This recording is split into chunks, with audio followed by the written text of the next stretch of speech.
Greetings. Today I will conclude the tale of the Roanoke settlement in Virginia. Roanoke Governor John White had left the Roanoke colony in 1587 to fetch supplies from England. He had hoped to return the following spring. His efforts at resupply failed due to the arrival off the coast of England of the Spanish Armada in 1588. Queen Elizabeth requisitioned all the ships England could muster to beat off this vast fleet. He did manage to scrounge up two small ships, the Brave and the Roe. He supplied these decrepit ships and sent them off from England in early 1588. French pirates intercepted his relief expedition and robbed him of everything he had. They returned to England, lucky to have their lives. By July 1588, England had beat off the threat. However, it was 1590 before White could muster the resources to return to the colony. He longed to see the daughter he had left behind, and his granddaughter Virginia as well. Virginia was the first English child born in the New World on August the 18th, 1587, and he longed to see her. He stocked two ships, the Hopewell and the Moonlight, and set sail in March 1590. The return voyage encountered difficulties and had to fight off a number of battles with privateers. They finally arrived off the coast of Virginia on August the 18th, 1590, his granddaughter's third birthday. Bad weather plagued the search from the beginning. Gale force winds almost grounded the ships, and the landing party got ashore with much difficulty. The men sounded a trumpet several times and played several tunes on it, hoping to attract the attention of the colonists. Receiving no reply, they set off through the forests. The searchers finally reached the colony and found it deserted.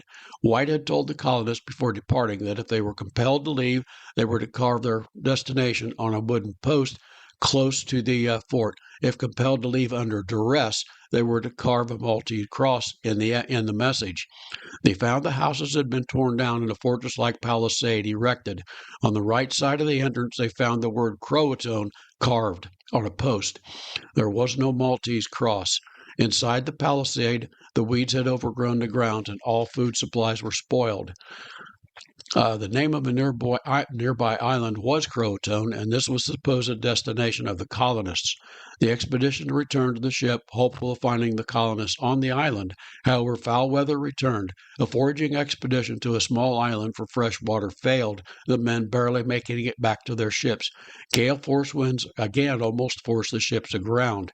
They lost 3 anchors in the fight against the wind and managed only by luck to get into deeper water, avoiding the grounding.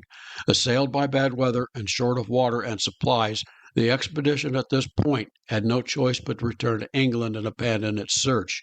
On October the 24th, 1590, White returned to England, never to see his daughter or granddaughter again. The mystery of the lost colony endures to this day. This episode is based upon my book, Colonial American History Stories, 1215 through 1664, available on the website www.mossyfeetbooks.com. The book is the first book in the 6-volume Timeline of the United States History series. Discover some famous and almost forgotten historic stories of America. The story begins with the signing of the Magna Carta in 1215 and the beginnings of the concept of limited government, and ends, for now, with the beginning of the American Revolution in 1775. The articles in the book has much more detail, as well as articles not included in this podcast series. I hope you enjoyed this podcast, and